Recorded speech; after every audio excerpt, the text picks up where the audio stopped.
Você que ganhou uma ação contra o INSS e acha que vai receber rápido o seu pagamento dos atrasados, talvez não seja bem assim. Eu sou o Dr. Rodrigo Fagundes, nesse vídeo eu vou te falar como funciona o pagamento dos precatórios.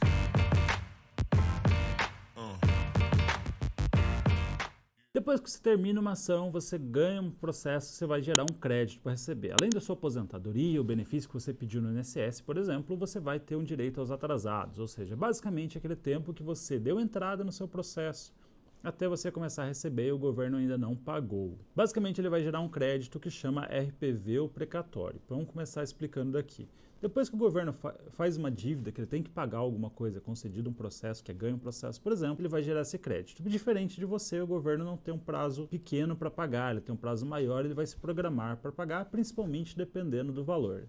Aí a gente encontra o primeiro elemento que separa o que é o RPV do precatório. Basicamente é o valor dele. O valor do RPV é considerado até 60 salários mínimos da época vigente, ou seja, agora em 2026, o salário mínimo em torno de R$ 1.600, R$ 1.700 vai dar em torno de R$ 97.000 o valor limite do RPV, ou seja, abaixo disso é considerado RPV, que basicamente é requisição de pequeno valor a sigla, ou seja, é considerado um valor menor que o governo consegue pagar mais rápido para você, e acima disso é o precatório, e o precatório que a gente começa a complicar um pouquinho mais. Por que acaba complicando um pouquinho mais? O RPV normalmente a gente fala de 60, 90 dias, é um prazo médio que a pessoa vai conseguir receber esse valor, ou seja, o INSS, o governo como um todo consegue organizar, planejar e fazer o pagamento até o depósito na sua conta ali, nesse prazo mais ou menos 60, 90 dias. O precatório não. Precatório a gente tem uma regra diferente, a primeira delas é que é a ordem cronológica, ou seja, ele vai fazer uma lista de todo mundo que tem direito a pagar e vai colocar numa lista de quem está devendo primeiro, teoricamente vai ser pago primeiro. Por que teoricamente? A gente tem um vídeo falando sobre a diferença das listas de pagamento, de quem é preferencial, quem tem super preferência e quem não tem. Mas basicamente ele vai ser separado. Quem é o precatório alimentar, ou seja, que tem um pouco mais de urgência, os não alimentares para ser pagos nos próximos anos. Dito isso, ele vai precisar colocar o valor no orçamento do ano que vem, ou seja, por que o governo tem essa lista de pagamento? Basicamente é para cumprir e não dar as famosas pedaladas fiscais, ou como o pessoal fala por aí. Basicamente ele vai programar o orçamento do governo do ano seguinte e vai colocar o pagamento lá na lista de despesas do governo. Para isso ele faz uma linha de corte na data, ou seja, o governo fala, olha, o que eu fechar até esse ano eu pago sim no ano que vem. Se eu não fechar essa data eu vou pagar no ano subsequente ou por aí vai, ou mais para frente. E como que funciona essa linha de corte? A gente teve muitas alterações nos últimos anos e sempre acaba gerando uma confusão em cima disso. Primeiro ponto, a gente tinha, principalmente alguns anos atrás, a gente tinha até a data de 1º de junho, ou seja, o governo pegava metade do ano, fechava a metade ali, falou, ó, até aqui eu vou pagar no ano seguinte. Por exemplo, em 2004 eu pagava até o meio de junho, eu pagava em 2005 e por aí vai. Nos últimos anos, 2019, 2020 para cá mais ou menos, ele mudou a regra, começou a fazer esse fechamento agora em abril, ou seja, adiantou um pouquinho, por consequência colocou menos gente na lista de pagamento do ano seguinte.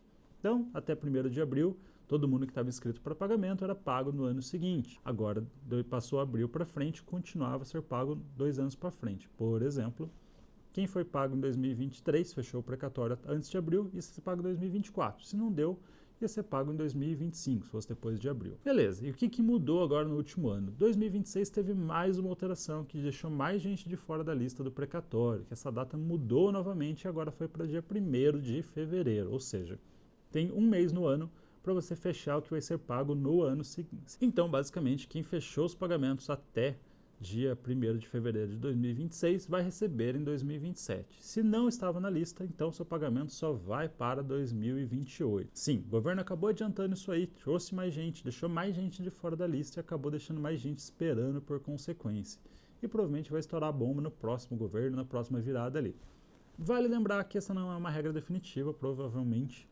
Só o que foi emitido para 2028 acaba se mantendo dentro do prazo correto, mas ele pode sim ter mais alterações no futuro. Esperamos que não, mas existe essa possibilidade. Outra pergunta que o pessoal sempre faz em relação a prazo é quando vai ser pago dentro do ano. Por exemplo, quem vai ser pago em 2026 já tem uma data prevista. O governo tem prazo legal sempre de pagar até 31 de dezembro daquele ano, ou seja, dentro do próprio ano. 2026 a gente já tem uma regra, já está confirmado a data, principalmente por vários pontos que devem sair, vários eventos que vão ter ao longo desse ano.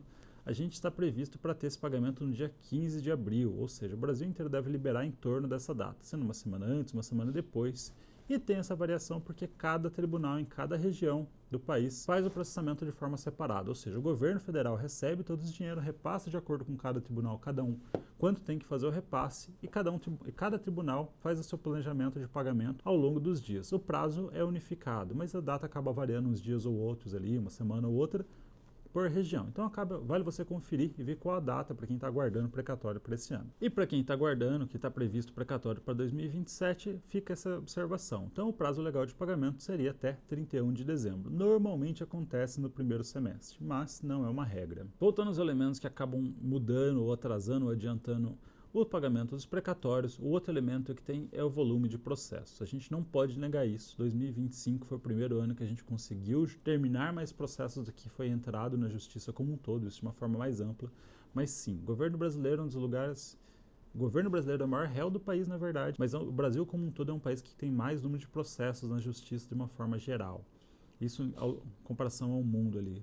Então, a gente tem um volume muito grande de processos e sim, isso acaba atrasando e dificultando o julgamento. Consequentemente, a galera tem que esperar mais para ter o julgamento, uma decisão definitiva do seu processo. E, por consequência, isso também vai atrasar, sim, na hora do pagamento. Como todos os trâmites têm que passar, têm que ser refeitos, isso é uma questão que influencia no tempo e acaba segurando ainda mais o processo. E o outro elemento acaba por consequência disso. Depois que seu processo acaba, o juiz fala, você tem direito a isso. Aí a gente inicia a fase de execução, que é basicamente determinar o valor exato a ser pago. E aí a gente tem mais uma complicação e abre mais prazos que você tem que tomar cuidado. Por quê? Vai ser mandado para a contadoria, ou seja, seu advogado vai fazer o cálculo, a controladoria vai fazer a avaliação do cálculo, ver se está certo. Pode ser chamado um perito judicial, como um contador, alguém para fazer os cálculos e conferir, ver se eles estão corretos, seja do INSS, sejam os seus. E sim, depois disso conseguir chegar a uma regra. Vale lembrar que esse é como se fosse quase um processo de uma forma mais rápida, mas é quase um processo completo, que ele pode ter recursos, tem várias legislações que se aplicam, principalmente para definir qual o fator, qual o índice de correção que se aplica em cada período do seu processo. E sim, isso acaba enrolando ali um pouquinho, atrasando um pouquinho mais o processo, mas não se compara não posso nem fazer esse comparativo em relação à duração de um processo normal, mas existe sim um prazo de demora. Basicamente, esses são alguns pontos que a gente fala que são pontos de demora no pagamento de precatório que podem sim atrasar o seu precatório. A grande maioria das mudanças não são para beneficiar ou para facilitar o pagamento, infelizmente, sim para acabar atrasando, demorando um pouquinho mais e o governo ganha mais prazo. A gente sempre brinca que quando a gente perde uma ação, a gente tem que pagar de uma forma mais rápida, o governo tem essa regalia de ter um prazo maior para o pagamento. A boa notícia é que ele sim, tem uma certa correção, tem um índice de ajuste ali no tempo que você aguarda. Desde o início do processo até o valor que você recebe tem uma correção monetária ali que ajuda a compensar um pouquinho essa perca. Não é o ideal, mas pelo menos você não tem um prejuízo maior em cima disso. Caso você tenha alguma dúvida sobre precatório, é só deixar aqui nos comentários. Eu sou o Dr. Rodrigo Fagundes e nos vemos no próximo vídeo.